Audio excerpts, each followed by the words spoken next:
Папата Лав 14 во саботата ја изложи визијата за своето папство, идентификувајќи ја вештачката интелигенција како едно од најкритичните прашања со кои се соочува човештвото и ветувајќи дека ќе продолжи со некои од основните приоритети на папата Франциск.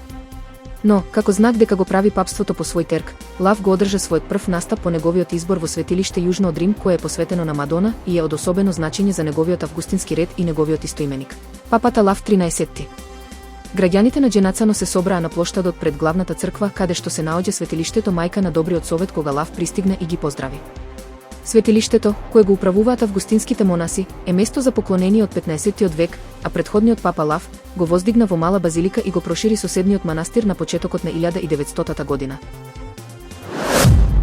Мајката Витни споделила симпатичен момент на профилот на нејзиното семејство на TikTok, што успеала да го сними додека подготвувала оброк. Го држи бебето во едната рака, а со другата држи нож кој го удира со дланката додека го лупи лукот. Ќерката на Витни не можела да престане да се смее. Со секој нов удар на лукот, сладкото девојче почнува да се смее уште посилно, а нејзината смеа е толку заразна што и самата Витни почнува да се смее толку силно што мора да престане со работата.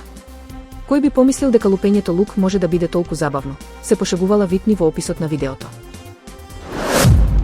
Прв пат оваа година организаторите на најпрестижната светска велосипедска трка Джиро де Италија одлучија првата етапа да се одржа низ Албанија, пред потоа трката да се префрли на Апенинскиот полуостров. Но организаторите беа шокирани од еден момент за време на трката.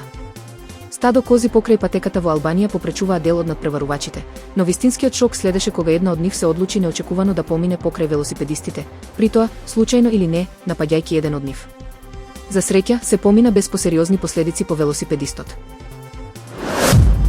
Во Македонија се регистрирани 16 видови змии, но само 3 се отровни: поскокот, шарката и остроглавата шарка.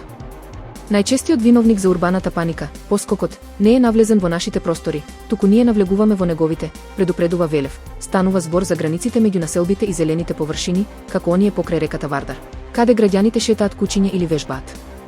Тие 3 змии припаѓаат на фамилијата Випериди, познати по својот отровен залак, но дури и тие ретко напаѓаат.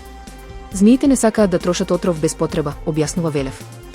Тие каснуваат само кога се загрозени, например, ако се згазени или исплашени. Ако сретнете змија, најважно е да останете смирени. Не ја вознемирувајте. Змијата најчесто сама ќе се повлече, вели професорот. Панични реакции и обиди за убивање на животното не се препорачуваат, не само поради личната безбедност, туку и поради екосистемот.